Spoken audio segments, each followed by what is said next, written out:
మేడ్చల్ జిల్లా తూముకుంట మున్సిపాలిటీ పరిధిలోని కోమటికుంట చెరువు ప్రాంతంలో అక్రమ కట్టడాలపై హైడ్రాకు స్థానికులు ఫిర్యాదు చేశారు.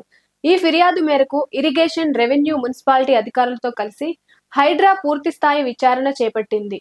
విచారణలో కోమటికుంట చెరువు FTL పరిధిలో నిర్మించబడిన ప్రకృతి రిసార్ట్స్, ప్రకృతి కన్వెన్షన్ హాల్ అనుమతులు లేకుండా నిర్మించబడినట్లు అధికారిక నివేదికలు వెల్లడించాయి.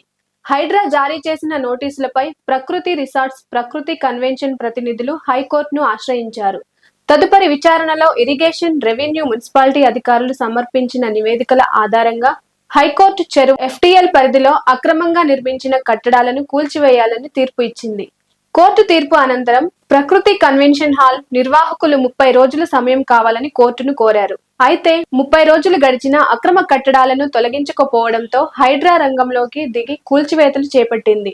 ఈ ఆపరేషన్ లో భారీ సంఖ్యలో పోలీస్ బందోబస్తు మధ్య బుల్డోజర్లు, హెవీ మెషినరీ సహాయంతో అక్రమ నిర్మాణాలను పూర్తిగా నేలమట్టం చేశారు. హైడ్రా చేపట్టిన ఈ చర్యను స్థానికులు హర్షించారు.